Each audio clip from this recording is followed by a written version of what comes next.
Week 9 of the NFL season is coming up this Thursday, and we just got wrapped up with what was overall a pretty fun Monday night game between the Steelers and the Giants, off of what was maybe the most entertaining weekend, particularly the witching hour that we have seen all season long. And this is an all-time weekend. So many fun things to talk about. Some teams that I'm starting to come around on, some teams that I'm selling my stock on. We'll be talking about it all in today's video. But if you guys are new to the channel, consider hitting that like and subscribe button. A bit of a disclaimer for you guys that do not follow me on Twitter at JWAC Reactions. There will be no highlights moving forward with the power rankings. There will be no video motion as well. It was just taking a lot of time, cutting into my evenings. Want to spend time with my wife, want to relax and get to bed at a reasonable hour. And it's taken about 5 hours to process that. So at least for the time being, we're going to take a break on those and just go back to the format that has been working for the last couple of seasons. So just a bit of a disclaimer if you guys didn't know the news already. Also, be sure to check out my Patreon, where I have made my draft guide completely free for all members. So if you join as a member, you guys get to view my in-depth draft guide with 500 prospects on my big board right now. So be sure to check that out. But without further ado, let's get into it with the number 32 overall team. And that is going to be, to no surprise, the Carolina Panthers. They're back at the bottom spot in the league. This is a weird team because I actually think that there were some good positive things that we saw from the game yesterday. Bryce Young didn't look horrible. He made some really good throws. He made one incredible throw along the sidelines. The offense looked pretty solid in the first drive. I think this team has some pieces. I think Xavier Legette has looked pretty good for this team. Jalen Coker was a guy that I really liked coming out of Holy Cross. He was a big my guy in this class. He has been really good as an undrafted pickup. Adam Thielen has been out, but they have some weapons here, and they really haven't even utilized Jonathan Brooks up to this point. The offense, I think, outside of the quarterback, which you still have a lot of question marks around, I don't think it's horrible. I really don't. It's the defense that I have the most concerns, and I think we're going to see a lot of moves that this Panthers team could be making. Honestly, could happen by the time this video goes up. We're hearing rumors that Deontay Johnson is going to be moved. I think that's the right decision. A veteran receiver that doesn't necessarily fit this timeline. Get a draft pick for him. Take a receiver down the board. It's a good receiver class. Jadeveon Clowney, I want to say he's got like 10 total pressures on the season. Has not really produced to the way you would have liked to have seen him do. Could see him moved. I could also see J.C. Horn moved. They went up against a really good Broncos defense, so I will give them that. But this is an offense that has struggled to put up points the last few weeks. On top of that, the defense, I think, is severely under-talented. I think they are really lacking a true X factor, which Derek Brown has been that guy for them. He went down in week 1. I like this Carolina, I like some of the pieces on this Carolina team, I should say. They haven't really shown to really work as a team yet, but I don't really see an argument on why they're not the worst team in the league right now. I've got the Panthers at number 32. At number 31, it is the Tennessee Titans. And I was really, really low on the Titans coming into the year. Got a lot of hate from Titans fans online saying, oh, you're sleeping on us. How are we going to be worse? We got Calvin Ridley and we picked up L'Jarius Sneed. We might be sneaky contenders to win the division. Absolutely no chance. This team gets absolutely destroyed by the Lions, allowing them to score 50 points. Now, on the bright side, Calvin Ridley, who we just mentioned, had a pretty good first half. He had, I want to say, over 120 yards in this game and really got it going. I will stand by my sentiment. I think Mason Rudolph does give you a better chance to win than Will Levis. I do. I would probably stick with Levis, just see what you've got in the guy, even though I do think he's one of the worst starting quarterbacks in the league. You kind of got to ride it out until the end of the year. Granted, it's a bit of a different situation than what the Colts have going on, which, if you haven't seen, I did a whole video on that. But there's a team that just doesn't have very many good players, and that was my issue with them. The defense has been a real letdown from a Titans defense that has been one of the most tough physical defensive units in the league. They have been one of the most disappointing teams in all of football. The run defense was absolutely atrocious. The Lions were able to really get everything on the ground. This is a Lions team that didn't throw for 100 yards on this defense, and it didn't matter. Jahmyr Gibbs and David Montgomery were just having themselves incredible games. L'Jarius Sneed has been a big letdown for the Titans this year, and this is a team that made 2 trades last week. They traded Ernest Jones, which was a big surprise to me. He went to Seattle. They traded DeAndre Hopkins to Kansas City. I know there's talks about Jeffrey Simmons, and then I've heard rumors that they aren't putting him on the trade block. I don't see why you wouldn't trade him. He's been a bit disappointing in and out of the lineup, and there's a Titans team that's just not very good. Go get a second or third round pick for a guy that's a premier player at his position and just move on. I think it's time. I think this Titans team should go into a full rebuild. They've kind of been holding on to some pieces from that team that made the AFC Championship game a few years ago. It's time to move on. I got the Titans at number 31. At number 30, we do have the Las Vegas Raiders. I don't really know what this team is. They have no identity on really either side of the football. The quarterback situation, you got Gardner Minshew. You bring in Desmond Ridder, and Desmond Ridder's playing for you in this game. I don't know how that can be allowed to happen. Desmond Ridder is one of the worst quarterbacks in the NFL. There's just a lot of holes on this Raiders roster. Outside of Brock Bowers, I'm not trusting any weapons on this team, and I think Jacoby Myers could potentially be on the trade block as well. The offensive line has been inconsistent. We have talked about just the lack of a run game that Vegas has. That is a big concern for this team. And the other issue, I just don't think outside of Max Crosby, this defense is very good. It looks like they're going to stick with Max Crosby. Probably the best decision that this team can make. Even though I've been a proponent of trading him, you get a first-round pick in return. I think that would be a great move for Vegas, considering all the holes you have. It just doesn't look like it's going to happen. I've got them at number 30. This team is just so uncompetitive, not a very good football team, and a team that just, it seems like it's over before it starts every single week. So I got the Raiders sitting at number 30 this week. At number 29, we got the New England Patriots. Now, the Patriots are still one of these teams that isn't very good, but I will say Drake May has given this team a little bit of life. They did end up winning with Jacoby Brissett. Drake May goes down in the second quarter with a concussion. Hopefully, for his sake, he is good to go next weekend. But man, this is a Patriots team that has kind of been pretty scrappy the last couple of weeks. That game against Jacksonville in London, a lot closer than you would expect. Gerard Mayo was publicly calling his players soft. They didn't play soft in this game against the Jets. Now, the Jets made a lot of mistakes that ended up costing them in the end, missed field goals. But so did the Patriots. There were a lot of drops from this team. The defense was down some key players. Offensively, you're down your quarterback. But Jacoby Brissett was confident, comfortable in the pocket. This was a team that did a pretty good job of protecting up front. And they end up pulling off a pretty big win against the Jets. Now, in hindsight, is that going to be a good win for this team? Probably not, because that might hurt your draft pick if you want to go out and get one of these top tackles. Maybe that was a game that you wanted to lose. But this is a Patriots team that is scrappy. We knew they would have a tough defense coming in. That has proven to be true up to this point. They did a really good job of creating pressure on Aaron Rodgers. And the offense made just enough plays in order to win this football game. Drake May looks competent, and that's the big thing. He looks comfortable in the pocket. He's making plays on the run. And there really might not be a bad quarterback from the 2024 NFL draft class. It looks absolutely incredible right now. And I think the Patriots had a nice week, and they jump up 3 this week for me. At number 28, we do have the New Orleans Saints. Man, this team just sucks. They're awful.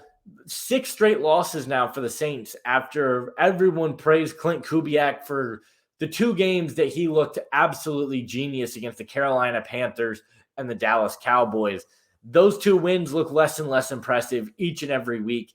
Obviously, this is a team that is incredibly banged up on the offensive line. The defense has dealt with injuries, as well as Derek Carr has been out. But man, an offense that could never really get it going at all in this game. whether that be on the ground, whether that be through the air. You had Olave available in this game. Didn't really matter. Spencer Rattler looked pretty horrible, and I believe he got benched in this game for Jake Haener, who I didn't love either. On top of that, the defense has just been so bad. And when you look at this team, that was what this team had to hang their hat on the last few years. The Saints have been very poor the last couple of seasons, but at least their defense has kept them competitive, and they've been in the division race because their defense has played so tough. Cam Jordan is having a horrible season. I read he has a 56 PFF grade this year. That's not good. Chase Young has also not been very good for this team. He's been a pretty big disaster. The secondary is just allowing these big plays to Ladd McConkey. Marshawn Lattimore not looked good this season when he has been targeted. I believe he's allowed 11 targets or 11 catches on 16 targets going into the game yesterday. He's been a disappointment. I'm not really sure what is going on with this team. And the more you look at it, the more you wonder, how is this team negative $70 million in the cap? This is one of the worst rosters in the NFL. And that Derek Carr trade looks like one of the worst trades that this team could have made, given the cap situation. And they keep kicking the can down the road. It's not going to get better for the Saints. I think Marshawn Lattimore should get traded this week. I think that Carl Granderson should get traded this week. I also think that Chase Young should get traded this week. I think you got to trade all of your positive assets, because this team has been and is a bad football team that is not going anywhere this year. So trade what you have now, trade your positive assets, and look to go get another. Just look to the draft and start rebuilding, because I think they drafted some solid players this year. Kendre Miller had a nice run in this one. Talise Fuaga has been pretty good for them at left tackle. But yeah, the Saints team was a team that, one of my big hot takes coming into the year, I thought they were going to have a bottom 5 record in the league. I think their over-under was 7.5 wins. I told everybody that is the worst over-under in the league. I'm smashing the under, and that looks like one of my best takes of the offseason. At number 27, we've got the Miami Dolphins, staying where I had them last week. The Dolphins get Tua Tagovailoa back, and the offense looked a lot more competent. They put up 27 points in this game. Tua, they really didn't ask him to do very much. Just get the ball out of your hands as quickly as possible. Don't take hits. Slide if you go on the run. That one run where he did slide, everybody watching it's don't get hit, don't get hit. And he didn't. So that's good news for them. It's a Dolphins team that I still just don't really love the overall roster. The offensive line is not great. Jalen Ramsey the last couple of weeks has just kind of gotten torched. He didn't look great against Marvin Harrison Jr. Marvin Harrison Jr. had an awesome game. The secondary has been a bit disappointing, a secondary that I think a lot of people thought had a chance to be one of the top units. It hasn't really proven to be that. But I think it's the pass rush. It's the lack of creativity. Jalen Phillips going down really, really hurt this team up front. And now you're relying on Chop Robinson, who probably works best with a third designated pass rusher. He's asked to do more. You're really missing Christian Wilkins up front. And it's shown the defense has been really disappointing for Miami this year. It's great to have Tua back, and that's kind of the benefit of the doubt over the other teams we've mentioned. You've got a quarterback. Tyreek Hill can be dynamite if you get him the ball. They just have been unable to really find ways to get him involved right now. And if Tua is not really going to be holding on to the ball, going for these deep shots, that could be potentially problematic for Miami. They end up losing a close one, but I'm still not feeling great about this Dolphins team. So they stay the same. They're at number 27 for me. Another team that disappointed me this weekend were the New York Giants, the team we just got finished watching on Monday Night Football. I'll say a few words. Number one, Tyrone Tracy looks awesome. His explosiveness, his contact balance, his power that he runs with.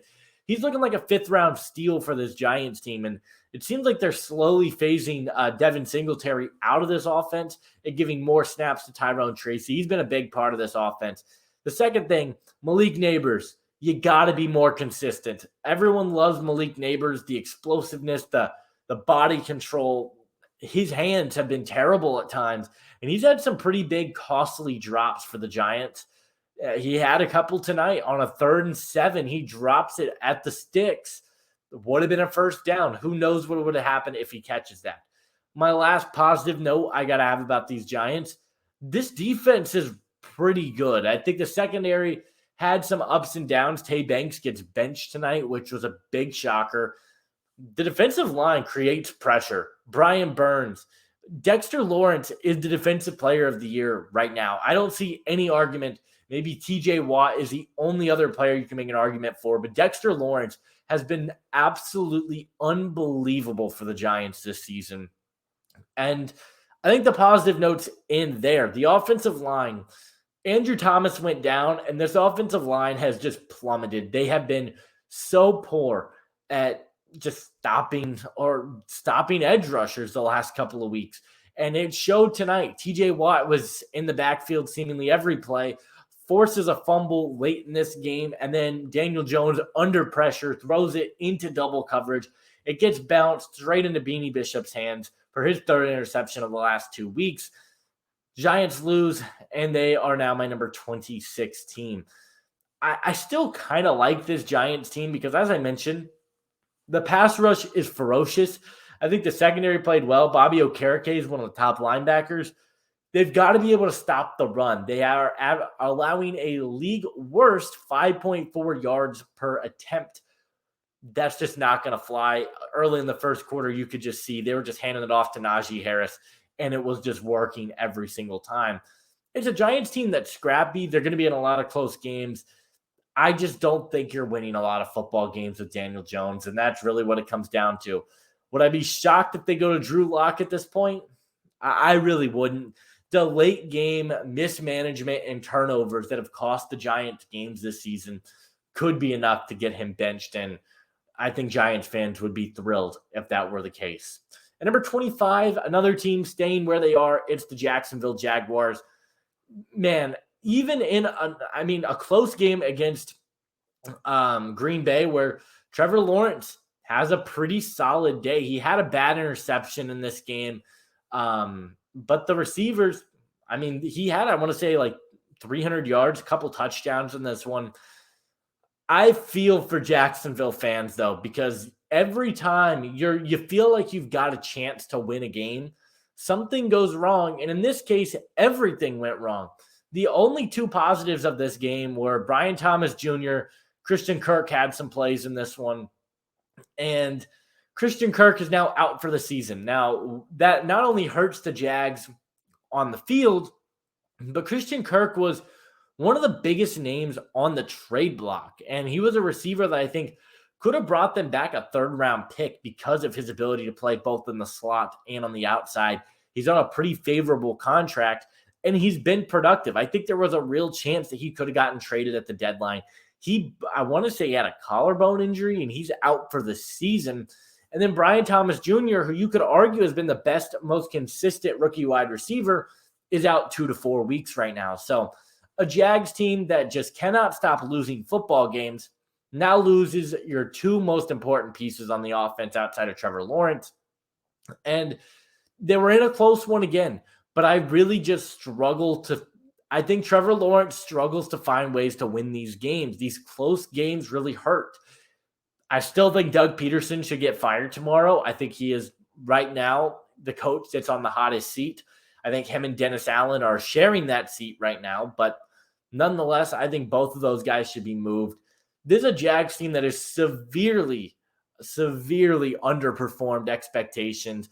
And while they stay the same, mostly just because I felt pretty solid about what we saw from the receivers. And I do think Trevor Lawrence is playing better than a lot of people are giving him credit for. So got the Jags staying at number 25. At number 24, we do have the Cleveland Browns. Wow. What a turn of events for the Cleveland Browns that went from number 30 last week in a team that I just completely clowned on all season long to number 24, a big win against a Baltimore Ravens team that has been seemingly impossible to stop up to this point in the year. You get a really good game from your front. Myles Garrett didn't have too much of an impact in this one, but you're getting a lot from Zadarius Smith. The secondary is making plays, and you're forcing the offense to make plays, and you got that today. Jameis Winston, shout out Jameis Winston. I genuinely don't know a soul that can hate on Jameis Winston. He is the most likable player in all of football, in all honesty, and has a 300-yard game, finishes this game in the most Jameis way possible, where throws it right to Kyle Hamilton. You think they're going to lose on an interception. Hamilton drops it. They get another chance. He throws a touchdown. The Browns get a big win. And now, what does this mean for the outlook of the Browns the rest of the season? Number one, I don't think you blow it up at the deadline. Zadarius Smith, Greg Newsome, Denzel Ward, Myles Garrett, all were names mentioned that could be moved at the deadline. I don't really think you make any moves right now, because when you look at the AFC playoff picture, I don't think it's out of the realm of possibility that Cleveland could get into that mix. We saw it last year. This defense is really solid, and if you have competent quarterback play, this team can win football games. You've got Nick Chubb back in the offense. Cedric Tillman, my guy from Tennessee, had an awesome game as well. I love to see that. Shout out my guy, Cedric Tillman. Go Vols. This Browns team is interesting, because if this team can make some positive things happen, the offensive line looks like you're going to be getting Wyatt Teller more healthy moving forward as well. I don't know. I'm kind of keeping the Browns in my rearview mirror as a team that could be one of these big risers in the second half of the season, because I was really impressed with what we saw from Jameis Winston. And number 23, man, I'm running out of things to say with this Jets team.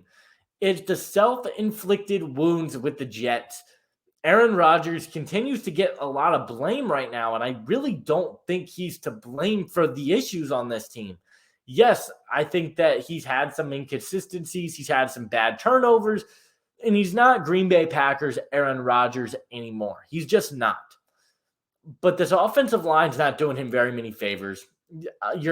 He's getting pressured way more than you would like to see. On top of that, this is a defense that has been the most disappointing group in the entire league. Single-handedly, the most disappointing unit in the NFL. This is a defense that I thought was going to be the best unit in all of football, because from what we saw from Quinnen Williams last year, from what you saw from the secondary the last few years, you felt really good about what you were going to be getting from this defense. And they didn't really lose anybody on defense either. You bring back Quincy Williams, you bring back CJ Mosley, you got the linebacker core back. The only real piece you lost was John Franklin Myers, and you replaced him with Hassan Reddick, and you lost Bryce Huff. And you replaced him with Hassan Reddick and Will McDonald, your first-round pick from last year. This defense has just not been able to get any pressure on the quarterback. They can't stop the run, and the secondary has taken a big hit. Sauce, I love you, but he's having the worst season of his career. DJ Reed's having a bad season in his contract year. And this Jets team that had such high expectations coming into the year was a team that I picked to go to the Super Bowl this year. I thought this team was going to be really, really good because you had Aaron Rodgers coming back. Garrett Wilson, he is a legit one. And then you trade for Devontae Adams. And this team has now lost 3 games in a row. Firing Robert Saleh did nothing, because I don't think Jeff Ulbrich is doing a very good job coaching. Nathaniel Hackett giving over play calling duties hasn't done anything. Maybe you got a little bit more pre-snap motion, but other than that, you're not getting anything. This has got to be the most disappointing team in the NFL this year. They really do. And I just don't know what to say. I'm running out of things to say with this Jets team, but I'll finish on this. Breece Hall has been horrible for the Jets this year. They just cannot get him the ball. And yeah, I'm really, really frustrated with this Jets team. I can't even imagine what it's like to be a Jets fan right now. I've got them at number 23. At number 22, man, talk about a fan base I can't imagine being. Oh, wait, I am. The Colts. I have at number 22, dropping 3 spots this week. And man, this is one of the worst weeks to be a Colts fan that I think I can remember. This is up there with them blowing that game to the Vikings. And I'm just glad that you guys get to see this. We're not going to talk about Anthony Richardson. We're not going to do it. I did a whole video talking about Anthony Richardson and why benching him would be the worst decision that this franchise can make. Because if you guys actually watch the tape, watch the game, there were like 5 to 6 drops in this game. He threw a dime to Adonai Mitchell where Adonai Mitchell forgot he was in the NFL, has to get 2 feet down.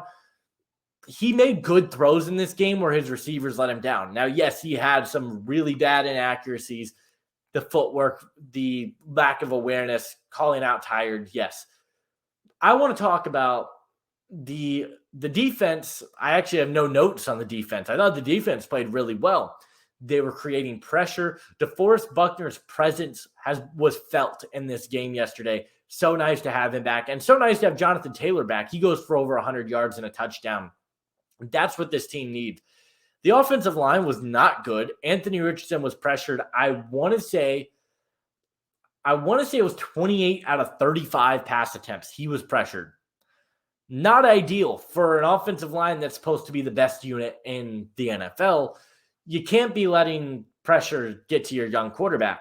This receiving core is so frustrating because there's no doubt there's talent here. Josh Downs is the best receiver on this team by quite a large margin, I think. His route running, his hands, his ability to play up on his size. Yes, he is a smaller receiver, but he plays bigger than his size. You love that about Josh Downs. I think Alec Pierce is that number 2. Michael Pittman has been so disappointing this year. I know he's been dealing with injuries, but man, he just looks slow. He doesn't look aggressive, doesn't look like he wants to play for the ball. And Adonai Mitchell, I get he's young. He's really got to clean up some of his inconsistencies. And the play calling as well was a big disappointment. Shane Steichen was viewed as this excellent play caller coming into the year. I really haven't seen that this season. There's been a lot of questionable calls that this team has made. There's a lot that I'm really frustrated about with this Colts team. And when you look at their upcoming 4 games, Minnesota on Sunday night, I am praying Anthony Richardson has a good game. Because if he doesn't, my Twitter feed is cooked. Minnesota on the road on Sunday night. Then you got Buffalo. Then you got the Jets. Then you got the Lions. That's 4 really tough games. I don't really see it getting better for the Colts right now. I got them dropping 3 to my number 22 spot. At number 21, we got the Los Angeles Chargers. Jumping 2 spots. Ladd McConkey looks really good. I've been pretty impressed with what we've seen from him. He's really the only consistent weapon that you're getting in LA right now. Justin Herbert's putting up incredible numbers the last couple of weeks. I got on here and talked about how disappointed I was with Justin Herbert last week. I was wrong on that. I think Justin Herbert has been pretty good the last couple of weeks. You go back and watch that game against the Saints, or against the Cardinals, had a pretty good game. Had a really good game against the Saints yesterday, over 300 yards, I believe. And starting to really get comfortable in this offense. The defense played well. I still am going to say the same thing I've been saying about this Chargers team. They haven't played anybody. You beat the Saints. If we go through their schedule, I've done this a few times. They beat the Panthers. They beat the Raiders. They beat the Saints. And they beat, who else did, I always forget the 4th team they beat. They really haven't played anybody good up to this point. So I take a lot of this Charger stuff with a grain of salt. Their offense seems to sort of be getting into a rhythm right now, which you feel pretty good about. Justin Herbert's playing good football. Ladd McConkey looks like he could be a guy at this NFL level. The defense has played well. I still want to see them do it against a good opponent, but I got them jumping up 2, and I got them on my number 21 spot. At number 20, it's the Cincinnati Bengals. I'm holding out a little bit of hope because I think the offense has still that explosive element to it. But from what we've seen the last 3 weeks, I got on the record last week after they beat the Browns, and I said, guys, even despite the win from Cincinnati, I'm out on Cincinnati right now. And then they play a pretty good first half against the Eagles and then just completely choke it away in the second half. There is so many concerns, or there are so many issues that I have with this Bengals team. The defense has been bad all season long. That's not really a surprise. Trey Hendrickson would be a guy I would consider trading because it doesn't look like this team's contending this year. He's on an expiring. They didn't want to. They're a cheap franchise. Maybe you consider it. Man, the offense the last 3 weeks. That Giants game was really telling. I was like, okay, they get a win against a scrappy Giants defense. Okay. And then you get a win against this Browns team. You're like, yeah, you get a nice win, but the offense has looked bad the last 2 weeks. And then this week, the offense just falls apart in the second half of the game. Zach Taylor's got to be on the hot seat now. This is a team that had Super Bowl expectations. They're 2 games below 500. Yeah, I mean, this team could go 7-2 and completely turn their franchise around. But what do you have? What do you feel good about right now? If you're if you're the Bengals, like, where can you hang your hat on and be like, that's an area that we can continue to build off of? The offense has been very up and down. The defense has been bad. I think this Bengals team is right up there with the Jets as the big disappointment of the season for me. And I got them dropping 3 to my number 20 spot. And another disappointment. Another team dropping 3 are the Dallas Cowboys. I don't think we've ever had the Cowboys this low in the history of this power ranking series here on the channel. They're at number 19. I mean, let me paint you guys a picture. The Dallas Cowboys paid Ezekiel Elliott and Dalvin Cook this offseason on very cheap contracts when they could have paid Derrick Henry. Imagine a backfield of Dalvin Cook and Ezekiel Elliott in the year 2024. Yeah, that's the Cowboys, and they have absolutely zero run game. They cannot run the football, and Dak is starting to regress back into the Dak that was getting clowned for throwing interceptions because those decisions that he is making, really bad decisions for Dak Prescott. Thrown into double coverage on the play. I believe it was Mustafa had the interception. It was Jair Brown. He right into double coverage, straight to Jair Brown. He makes a play. It's just bad decision making from Dak Prescott. Now the defense can't stop the run. That's been their big issue, even when they were healthy. I'm kind of willing to give the defense a little bit of the benefit of the doubt, though. You're missing DeMarcus Lawrence, Marshawn Nealand, Micah Parsons, and Deron Bland. 4 of your most important 5 to 7 defenders, and Sam Williams is out as well. But the offense is really concerning. Outside of CeeDee Lamb, you don't really feel like you have any explosive players on this offense or anybody that Dak seems to trust. Outside of CeeDee Lamb, that's it. I mean, Jalen Tolbert's good for a play or 2 a game. They can't run the football. Dak has really struggled with turning the ball over again this year. And I got the Cowboys at number 19. This is a really disappointing Cowboys team. Coming off the bye, you thought they would have had a really big week against San Francisco, and I don't think the final score was really indicative of what this game was. It was never really that close to begin with. At number 18, we've got the Arizona Cardinals. Arizona coming off back-to-back wins. This is an Arizona team that has been blown out a couple times, and you're like, oh gosh, this Cardinals team is bad. You go back and look at that Green Bay game. But this is a team that is kind of flying under the radar right now. Do I still think they're the worst team in the NFC West? Barely, but yes. But there's something weird about this Cardinals team. I feel like this team could sneak into the playoffs if they can keep this up, because I actually think the offense has looked pretty good. I said it last week. Who would have thought if you targeted Marvin Harrison Jr. more, your offense would be better? He has a big game, 118 yards, a touchdown, a beautiful touchdown. We talked about it with Jalen Ramsey. Marvin Harrison Jr. cooked him. He was awesome in this game. Trey McBride, also awesome in this game. He is turning into one of the top 5 to 10 tight ends in football. The defense, still not great. This is a team that I think could be a buyer at the deadline. This would be a really interesting Jadeveon Clowney pickup. If Zadarius Smith does become available, I like that fit for him as well. I think the Cardinals should invest in an edge rusher because I like this team.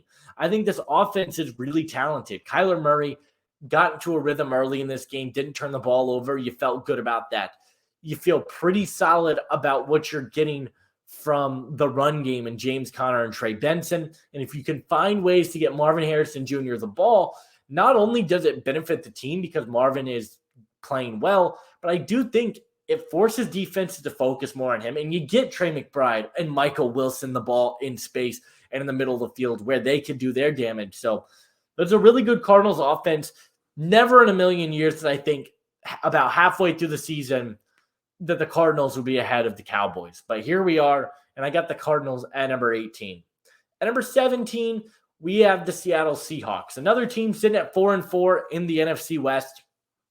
And Geno has he just has a bad game against this Bills team. This Bills defense was absolutely incredible.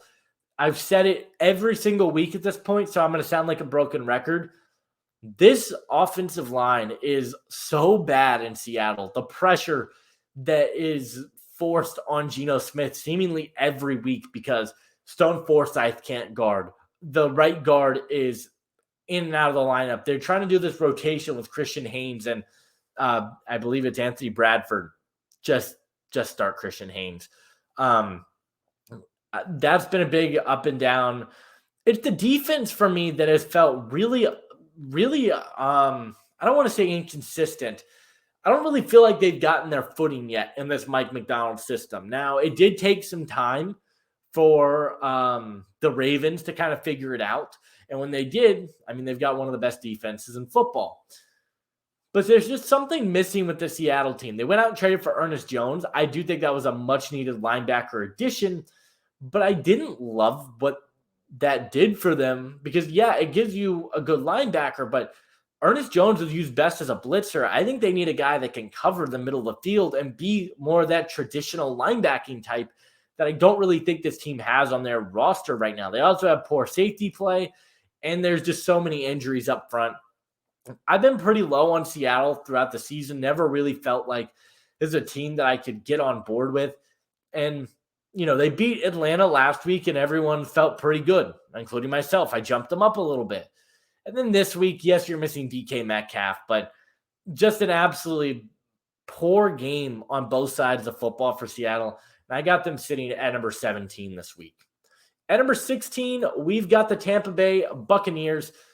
Unfortunately, I do think this is going to be a team that I'm kind of giving the write-off to. I know I got a lot of Bucs fans that watch my content, and I love this team. I really do. I think there's a good football team, but it is you kind of – the only reason I think you were in this game to begin with was because Atlanta doesn't have a pass rush. If Atlanta had a pass rush, I think this game's over probably in the third quarter. Baker Mayfield has a good game. He's accurate, makes good plays. He's finding the different receivers that he's got available to him. Rachaad White has a good game in the receiving department, which I've been saying I really like him as a receiving back. But you do feel for this Bucs team because now not only do you have to continue to stay afloat without Godwin or Mike Evans for an extended period of time, you're also now struggling with you're down 2 games to Atlanta in the division now. Atlanta beat you both times now. So Atlanta's now got a 2-game lead over you basically, and you have to just have an outright better record, which I just don't really see happening right now. You still got to play Kansas City next week. You still got to play San Francisco. You still have to play I mean, they've got some tough games. I'm trying to think of like who else the first place opponents. You still got to play Houston. You still got to play Buffalo. I mean, they've got some pretty tough games on the schedule. And as much as I like the team, I think they've done a pretty good job at building a good roster. Unless a miracle happens and they're able to go out and trade for Jacoby Myers, you're able to go get Cooper Kupp somehow if he is even available. That would change my perspective. But not having your top 2 weapons and now being down in the division, I think it's going to hurt them, and I got the Bucs at number 16. At number 15, I do have the Los Angeles Rams. The Rams are back, and I heard today that their odds are plus 490 for the division. I'm hitting that all day. I think this Rams team has a very legitimate chance to win the division. and I'll explain why. I talked about it last week. I was like, okay, this team gets a win against Vegas. I was like, look, was it against Vegas? I'm trying to remember if they beat Vegas, or I know they beat Vegas, but was that last week? I think it was. They beat Vegas. I was like, look, I'm not saying anything, but just don't let this Rams team get healthy. Like, just if this team gets healthy, I think that's bad news for the rest of the league. Sure enough, here we are, and this team's getting healthy at the right time. Matthew Stafford was absolutely perfect in this game, had some incredible throws, made great decisions with the football. Cooper Kupp, he's back in the lineup. We'll see if he gets traded or not. I don't personally think he will. His name has been brought up, though, numerous times. But Puka Nacua being back is the biggest deal in the world because of his ability to just get open, make plays across the middle of the field, his size across the middle. This team has been lacking that all season long. You get that back. And then Kyren Williams has just been a machine running the football. But I think the positives don't stop there. Jared Verse has been great for you. He has been absolutely incredible as a rookie. You're getting good play from Braden Fisk. You're getting good play from Byron Young. Kobe Turner has been awesome up front as well. The defense, while it's still not a great unit, you are seeing signs of growth and development. If your offense can keep playing the way it looked last weekend or last Thursday night against Minnesota's great defense, then you might be cooking with gas here if you're the Rams, because I think this team is very talented and they're 3-4. The leader of this division right now is 4-4. And on paper, they're the worst team. I don't really think that's the case. And they have the tiebreaker over the Niners right now. So I really like this Rams team. I would be betting on them to win the division right now. That plus 490 is just absolutely insane.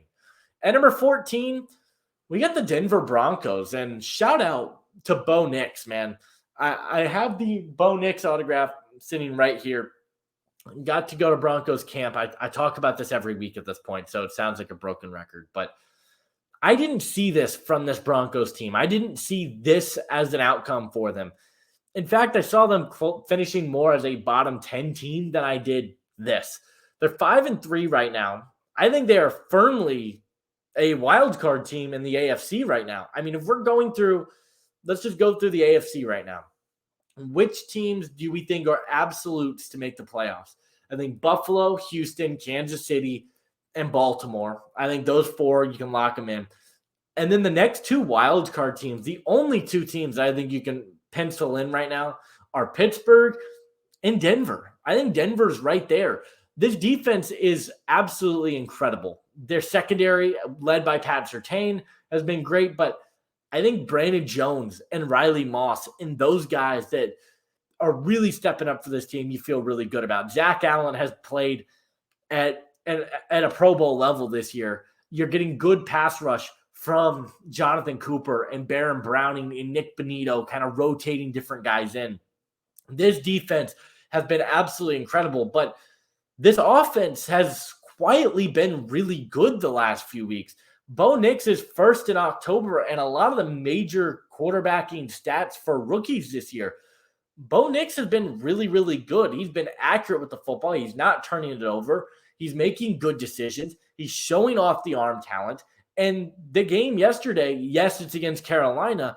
That was the best this offense looked all season long. You're getting Cortland Sutton involved. You're finding ways to get the tight ends involved. And this is the Sean Payton offense.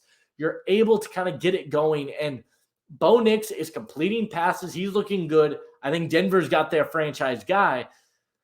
I'm really liking what we're seeing from Denver, and I've been hesitant to really bump them up. But this week, from what we saw, the dominating performance from their defense, the way their offense was able to move the ball, and how they looked against last Thursday night as well against the Saints, I like what this Broncos team is doing, and I got them at number 14 right now. At number 13, dropping one spot from the Chicago Bears. What an unbelievable finish. And we'll talk about that when we get to Washington. I don't want to really trigger Bears fans right now. I'll say this. The offensive line's got to get better. Caleb Williams was under way too much pressure in this game. They've got to get better. I know Braxton Jones goes down. Kieran Amagaji did not play very good. Granted, he was a project coming out of Yale, but that being said, not something you want to see. You got to find ways to get DJ Moore more involved in this offense. He just feels like he goes missing for extended periods of time. I will say this, though. The defense was really good. I thought the defense made great plays in this one. They were forcing Daniels out of the pocket. You could definitely tell he was uncomfortable on the move. Now, there were too many times that they didn't have that spy, and he was kind of able to get out of bounds, pick up first downs. I also thought Caleb Williams was pretty – I don't want to say – okay, so the first 3 quarters of this game, he wasn't good. I don't think anyone's arguing that. But the only reason Chicago ever went up in this game and had a chance to win to begin with was because of Caleb Williams. I think that's something that's going – not very, in fact, getting mentioned right now. He was really good in that fourth quarter. He was decisive. He was confident with the football. He made some awesome throws down the stretch of that game. You're like, okay, yeah, Chicago's got their guy. I feel good about what this Bears team did yesterday. You went up against a really good Washington team, and you definitely did get outplayed, but I mean, it went down to the final play. Maybe if Tyreek Stevenson has his head in the game, literally, you win the football game. But I'm not worried about Chicago. I think their defense is really good. I think their offense played well enough down the stretch to justify only a 1-spot drop for me this week. At number 12, we've got the Atlanta Falcons. I've got them staying the same. They beat the Tampa Bay Buccaneers for the second time. That's great news. Kyle Pitts getting involved in this offense, you feel really good about. That's something that's exciting if you are a Falcons fan, because he was a guy you drafted with the 4th overall pick, and he finally is getting involved. It seems like this team finally understands that when you draft the first-round guy, maybe it's a good idea to utilize them in your offense. Bijan Robinson, Kyle Pitts, Drake London, they're all having an excellent season so far. Kirk Cousins playing good football, accurate. The offense, I have no complaints about. The reason they're staying the same, they have no pass rush. Absolutely no pass rush. There's no pressure really ever with this team.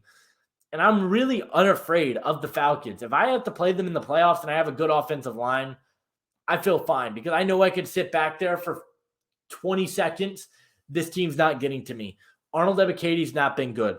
You haven't really gotten at the upside that you wanted from Matthew Judon this year. Now, the secondary has done a pretty solid job. You're getting good play from A.J. Terrell, getting great play from your safeties and Jesse Bates and Justin Simmons. That being said, though, I still have a lot of concerns about this Falcons pass rush, and I think it's going to come back to bite them. Now, if they make a trade at the deadline and they go out and get one of these guys, maybe you go out and try and see if you can get on the phone with, I'm trying to think of who would be available. I mentioned Trey Hendrickson. I highly doubt he's actually going to be on the block, but you get the idea. If you can go get a pass rusher, I would do it. But I got them at number 12 right now. Still a good football team. I like the way their offense is moving the football. I got them at number 12. At number 11, man, I'm going to piss off Vikings fans. I know I will. I've got them, the Minnesota Vikings, at number 11. I had this team at number 1 at one point, so I don't want to see any Vikings fans getting on to me. This Vikings team the last few weeks has shown some chinks in their armor. We'll say that. There's been some teams starting to figure out this heavy blitz scheme that Brian Flores is running, and they're having success. And this team has now dropped 2 games in a row. You did lose 2 very close games against Detroit and LA. That being said, this really doesn't have anything to do with the loss. The loss was tough. There was a blatant face mask that went uncalled. I get it. This loss is because you're missing Christian Darrisaw for the season. Christian Darrisaw was playing like the best tackle in football, and now he's out for the year. And when he went out and they went to Questenberry, I believe, this offensive line looked horrible. I mean, it was a night and day difference. And that was the difference in this game. Sam Darnold didn't have time to throw, and he kept getting sacked. That's why the Vikings are dropping 7. It has nothing to do with the fact they dropped 2 games in a row, because I still think that this team is competitive. I like some of the pieces that they have, but with no left tackle now, I think this could be really tough. Now, they'll probably beat the Colts next week because everyone does, but I do have some concerns, and I'm dropping them just barely outside of the top 10. At number 10, staying the same, it's the San Francisco 49ers. Now, you beat Dallas, okay win, I guess. I don't feel great about the Dallas Cowboys as a whole. I've talked about that a few times. Man, this Niners team, even when they win, something just feels weird. This team just doesn't have a great energy around it this year. I mean, the big headline after this game wasn't the win. It was the fact Nick Bosa wore a MAGA hat. I mean, that's what people are talking about. What an absolute shame that is. But, I mean, Brock Purdy played fine. George Kittle has a big game. You get decent stuff from Deebo Samuel, but the defense does concern me a little bit. The secondary allowing these big plays down the stretch to CeeDee Lamb. Seems like they tried to lose this game, and they just weren't able to. I got them staying the same. I got them at number 10. Too many injuries to really understand what this team is, but you're going on your bye, and it looks like you'll be getting Christian McCaffrey back in week 10, which would be massive for this team. At number 9, got the Pittsburgh Steelers. They stay the same. Russell Wilson is all the way back, and I'm so happy for him because Russ has been a guy that I've defended. I thought he was going to really thrive in this Arthur Smith offense, and so far I have been absolutely correct. And Mike Tomlin looks like a genius for benching Justin Fields because some of the plays that Russell Wilson made, you're just not getting that from Justin Fields. You're not going to see that from him. And under any circumstances, that throw he had to George Pickens in the fourth quarter is about as good a throw as you are going to see a quarterback make. An absolute beauty from Russell Wilson to George Pickens. The offensive line, you still got a lot of concerns about. They have been banged up. Broderick Jones cannot stop getting penalized. But the way they were able to run the football was encouraging. The way Russ is passing the football is encouraging. And obviously, you have zero complaints about your defense right now. You're creating pressure up front. You're stopping the run. You're playing good in the secondary, which you weren't really expecting. But Beanie Bishop has come out of nowhere, and he's burst onto the scene. You're getting good play from Dante Jackson. And Joey Porter Jr. is playing well. So this is a good Steelers team. I don't know what their ceiling is, but I like what we're seeing from them. And I talked about it. I've been lower on this team just because I just thought their ceiling was limited with Justin Fields. I really like this team with Russell Wilson, though, and I got him sitting at number 9. At number 8, up 6 spots via the Philadelphia Eagles. Now, I'm not saying I'm buying into the Eagles because I'm not really there yet. They beat Cincinnati's bad defense. They beat the Giants. This is a team that still has some question marks for me. But you're playing much better football over the last few weeks. And that's what's encouraging about what you're getting from the Eagles, particularly Jalen Hurts. When you have Devontae Smith and A.J. Brown, he feels like he's more competent as a quarterback. His decision-making is a lot better, and he's just not putting the ball in harm's way at the same rate. I mean, there's still some turnover-worthy plays in there, but overall, you feel pretty good about it. Devonta Smith has a big game. A.J. Brown plays well. And then when you factor in the run game, that's all great for the Eagles. I think they're playing good football over the last few weeks. They were the biggest riser for me this weekend. And you beat a Bengals team that I felt okay about. But the big one is you're getting good play from Jalen Hurts. And if you're getting good play from Hurts, you can win football games. So I got them sitting at number 8. At number 7, it's the Washington Commanders. They jump up a spot. And man, what a freaking game. I mean, one of my best friends, Washington fan. And I mean, I texted him after this game. I was like, I am so happy for you. Entire life, no quarterback. You had half a season of RG3 that you felt fine about. The Hail Mary, the Hail Maryland, the Noah's Ark, whatever the heck you want to call that, that is a play that I will show my kids. That is a play that is going to live on forever as one of the best plays of all time. That game, the energy was incredible. The fan base was electric. Jaden Daniels on with broken ribs just plays an incredible game. He's accurate with the football, makes great decisions. Cliff Kingsbury, we got to pat him on the back. He called a hell of a game. And I mean, you're feeling awesome about this Washington team offensively, and we've known that all season long. Tress Way had to punt it more times than he had to all season long, so you don't love that, but he did a good job of flipping field position. But the defense is the underrated aspect that nobody's really talking about. I got into a conversation on Twitter. They're like, yeah, their secondary is still one of the worst in the league. I'm like, on paper, yeah, but this secondary is playing well above average right now. I mean, they're playing solid football.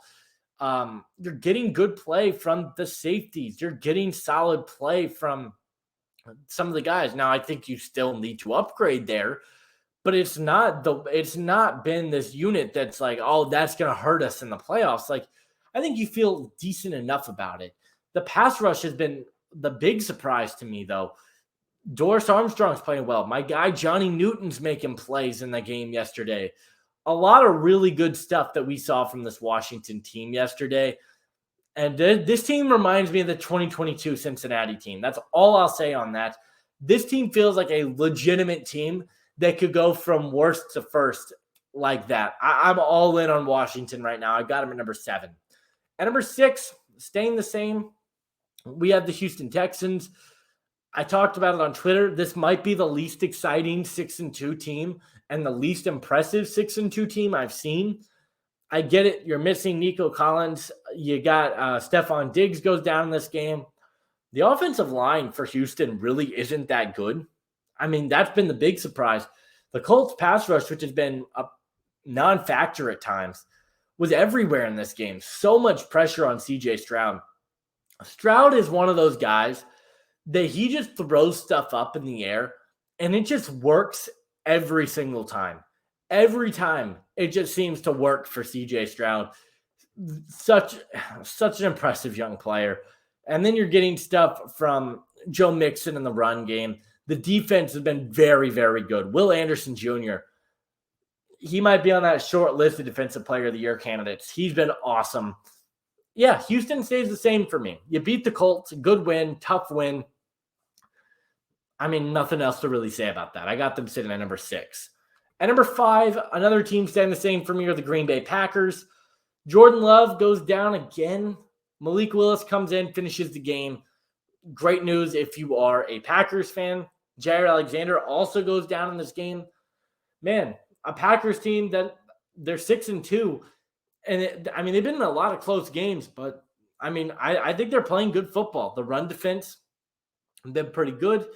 The defense probably had one of its most iffy games of the season yesterday, and it didn't really matter. They were able to win the game. They made enough plays offensively. Josh Jacobs got it going a little bit. You were able to get stuff with Romeo Doubs early. Nothing really to say here about the Packers. They stay at number 5. At number 4, I do have the Baltimore Ravens dropping a spot. Their pass defense is very concerning. They have allowed 92 points in the fourth quarter this year. Let's just say that's not ideal. On top of that, the secondary, yes, they were missing some pieces, but even when you've had guys on the field, teams are just able to move the ball on this Ravens team like we haven't really seen the last few seasons. That's concerning. This offense is incredible. Derrick Henry, Lamar Jackson. I mean, that's really all you need. You're getting great play from this offense, but your defense could be a potential problem come playoff time. I think they're going to be fine. I think they're a good enough football team. They only drop a spot. You lost to the Browns, which is a tough one, but the Browns have kind of had the Ravens number over the last few years. I got them at number 4. Not too worried about it, but they got to get the pass defense in check. At number 3, we got the Buffalo Bills. 6-2. They get Amari Cooper. They haven't even really utilized Amari Cooper in this offense because Keon Coleman is playing absolutely awesome football for them right now. I mean, I was a big Keon Coleman guy coming out of Florida State. I thought he was a really good receiver. He has looked awesome for Buffalo the last few weeks. He's starting to get that repetition on these post fades with Josh Allen, and that's scary because he is one of the best jump ball receivers in the league already. I mean, he's playing really good football. James Cook is running it well. And Josh Allen, he's got one interception on the year. He's just not turning the ball over. This Bills team is really, really good. I like their defense. I like their offense. I think they finally have a team that I feel really, really good about going into the playoffs. And then the top two teams stay the same for me. Number 2, we got the Detroit Lions. You put up 50 points on the Titans. You don't even throw for 100 yards. I mean, what's not to love about this Detroit team? They're probably going to make a trade, going to get a pass rusher, and that's great news. But, I mean, I'm not even going to spend that much time on this team. They're awesome. Jahmyr Gibbs, David Montgomery, everything offensively just clicked for this team. And then at number 1, it's the undefeated Chiefs. I don't know how they're undefeated still. And look at their schedule. They really don't even look like they've got another loss on the schedule. This team genuinely could win out. I mean, they've got a very favorable schedule. You add DeAndre Hopkins, and today you add Josh Uche. Somehow the Chiefs just keep making moves. And they stay the number 1 team in my power rankings this week. Mahomes has a pretty good game. They get Kelsey involved in the end zone. Good stuff from them. And I got the Chiefs sitting at number 1. But that's going to do it for my Week 9 power rankings. Let me know what you guys agree with, what you guys disagree with down in the comment section below. Leave a like, and I'll see you guys in the next one. Adios.